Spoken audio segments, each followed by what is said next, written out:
Asthma के बढ़ते हुए अटैक से क्या आपकी सांसें और आपकी उम्मीद दोनों दम तोड़ रही हैं? तो खास तौर पे ये एपिसोड आपके लिए है, क्योंकि वेदांत के इस एपिसोड में आज हम बात करेंगे अस्थमा के बारे में और अस्थमा से छुटकारा कैसे पाया जा सकता है उसके उपाय के बारे में। और ये जानकारी देने के लिए हमारे साथ मौजूद हैं मशहूर हकीम खुर्शीद मुराद साहब। जी हाँ, वो हमारे साथ स्टूडियो में मौजूद है। चलिए इनका स्वागत करते हैं। हकीम साहब, आपका हमारे स्टूडियो में बहुत बहुत स्वागत है। आपका बहुत बहुत धन्यवाद। आज हम बात करेंगे वेदांत में अस्थमा के बारे में। तो अगर आप भी अस्थमा से परेशान हैं या कोई सवाल आपके मन में उठ रहा है तो आप हमें तुरंत संपर्क कर सकते हैं। हमारे कॉन्टैक्ट डिटेल्स आपके स्क्रीन पे फ्लैश हो रहे हैं। सबसे पहले हकीम साहब आपसे जानना चाहेंगे कि अस्थमा या दमा होता क्या है और ये होता कैसे है? तो असल में दो तरह के अस्थमा होते हैं जी। एक तो वो होते हैं कि जो पेरेंटल होते हैं, जिनको हम हेरिडिटी कैरेक्टर कहते हैं जी। जिनके माँ या बाप या और उनके किसी फैमिली में से अस्थमा है तो वो आता है, उसको इनहेरिटेड कहते हैं। एक अस्थमा वो होता है कि जो हमारे अपनी ही कारणों से पैदा होता है। अपने कारणों में ये कि हम बहुत ज़्यादा, जैसे बच्चे हैं आजकल कोल्ड ड्रिंक ज़्यादा पी रहे हैं, चॉकलेट ज़्यादा खा रहे हैं। जी, जी। अब चॉकलेट्स में क्या एल्युमिनियम ज़्यादा होता है, वो थ्रोट को भी ख़राब करता है और लंग्स को भी ख़राब करता है। ज़्यादा अचार खाना है, चटनियाँ खाना है ज़्यादा, ये सब गले के अंदर एक इरिटेशन कहते हैं। इरिटेशन कब आता है? जब खट्टा खाते हैं, चीख के बोलते हैं। जी। जहाँ चीख के बोले आवाज़ में खराश सूजन आ जाती आती है, फिर आप ये करना शुरू करते हैं।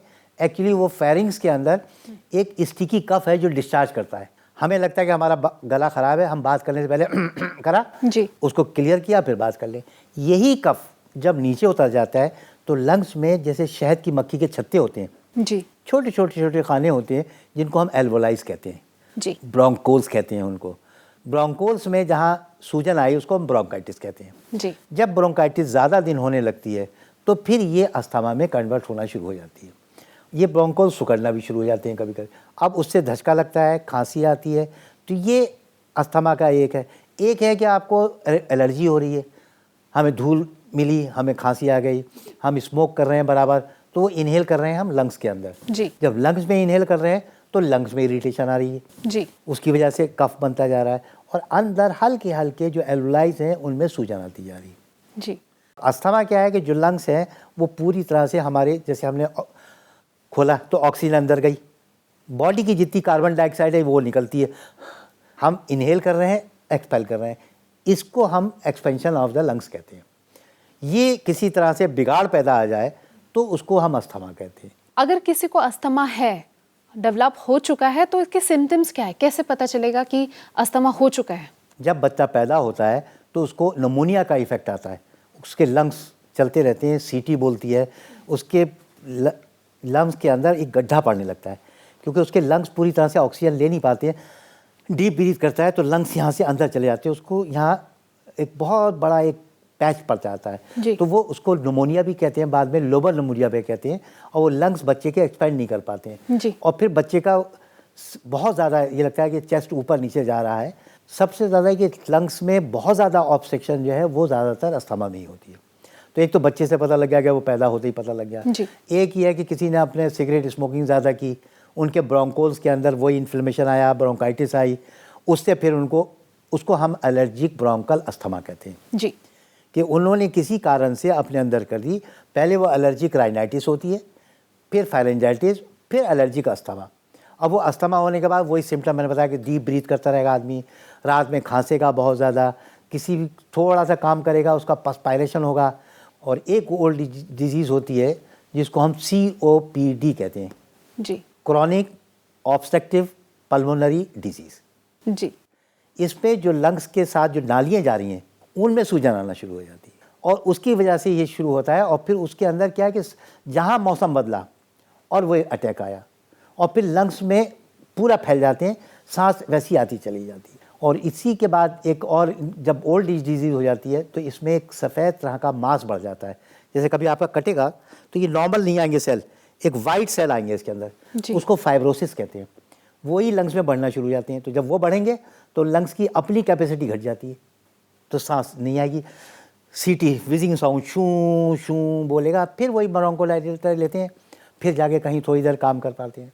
तो कौन से लोग हैं जिनको ये प्रॉब्लम बहुत ज़्यादा होने का खतरा होता है? देखिए, एक तो उनमें खतरा होता है जिनके पेरेंट्स में है पहले से, हेरिडिटरी जो आपने हेरिडिटी बताया। आ गया। जी। एक वो जिनकी की हैबिट्स खराब हैं। बहुत से ऐसे हैं जिन अनहैबिचुअल्स हम कहते हैं। अनहैबिचुअल वो है जो अपने आप से हट नहीं सकते। पेंटर्स हैं जी जी। कि उनका काम ही पेंट करना है, और तो जितना भी एरोमा है, स्मेल जो है, अपनी स्पिरिट उसके साथ पेंट, वो हवा के साथ लंग्स में जाता रहता है। जी, उससे एक एटमॉस्फेयर की बढ़ वजह से जाता होता है। आज हम बात कर रहे हैं अस्थमा के ऊपर, तो अगर आपके भी मन में कोई सवाल आ रहा है तो आप भी हकीम साहब से पूछ सकते हैं। हमारे कॉन्टैक्ट डिटेल्स आपकी स्क्रीन पर लगातार फ्लैश हो रहे हैं। तो हकीम साहब, अगर वेदांत में कोई पेशेंट आता है जो अस्थमा अफेक्टेड है तो उसकी ट्रीटमेंट कैसे होती है? देखिए, पहले तो हम लोग ये देखते हैं कि अगर छोटी उम्र का कोई है तो उसको ट्रीटमेंट से पहले उनको ये चाहते हैं कि वो अपने थोड़ी हैबिट्स का चेंज कर लें। एक्चुअली क्या होता है कि जब बड़ी उम्र में या छोटी उम्र में भी म्यूकस ग्लैंड्स बनती रहती हैं और एक कॉबलेट सेल्स बनते रहते हैं। जी। कॉबलेट सेल्स का काम है कि वो अपने आप को एक सिक्रीशन देते रहते हैं। अगर बच्चों में ही वो कॉबलेट सेल्स को हमने किसी तरह से भी एक्सरसाइज से, उनकी हैबिट से, उनको खिलाने से ठीक कर लिया, तब तो वो है। तो ज़्यादातर बच्चों को हम ये करते हैं कि जो बच्चे बच जाएँ, वो जी। आगे अस्थमा के पेशेंट ना बने, तो उनको कहते हैं कि भाई आप सिर्फ क्या है, इरिटेशन ऑफ द थ्रोट ही तो रोकना है, इरिटेशन ऑफ द ब्रोंकोल्स ही तो रोकना है। तो हम लोग उनको एलिमेंट्स जिसमें विटामिन ई सबसे ज़्यादा होता है, जो हमारे शरीर में प्रतिरोधक शक्ति बढ़ाता है, हमें इम्यूनिटी पैदा करता है, मर्ज से लड़ने की ताकत पैदा करता है। अगर 3 बादाम तोड़ के वो भिगा दे, भूरा चिलंगा निकाला, पीसा और सुबह में ले लिया, तो कफ बनना ही कम हो जाता है, थ्रोट ठीक हो जाता है, और ब्रेन से जो डिस्चार्ज है वो कम हो जाता है। अब रह गया बड़ों में, जिनको इनहेरिट किए हुए हैं वो अपने माँ बाप से। ऐसा नहीं है कि इनहेरिट कर गए हैं तो 100% वो अस्थमा के पेशेंट ही होंगे। अगर वो प्रिकॉशन ले लें और अपना लाइफस्टाइल चेंज कर ले तो वो अस्थमा से बच जाएंगे, टोटली 100% क्योर हो जाएंगे। सिर्फ अपने उन चीज़ों को बचा लें। यही बादाम का सेवन करते रहें, सुबह को मॉर्निंग वॉक जाएं। मॉर्निंग वॉक में क्या होता है कि जितना हमारी सांस इनहेल करते हैं उतना लंग्स हमारे फैलते हैं। तो जो काम पफ कर रहा है वो हमारी ऑक्सीजन सुबह की हवा कर देती है, वो एक्सपेंड करेगी, वो करेगी, तो हमारे लंग्स हेल्दी होते जाएंगे। जब हेल्दी लंग्स हो जाएंगे तो कफ नहीं बनाएगा जी। और नहीं उनसे अगर उपचार है, बहुत पुराने हो गए तो उसमें एक इम्फाइसिमा हो जाता है, लंग्स में सही होने की ताकत खत्म हो जाती, फैल जाते हैं बिल्कुल। तो वो इम्फाइसिमा है, तो उसके लिए फिर हम लोगों ने काफ़ी अच्छी दवाएं हैं वो करें। कि एलोपैथिक में तो सिर्फ दवा की है कि आपने पफ ले लिया, टायलेट कर लिया, कुछ नहीं है, रेमेडी नहीं है।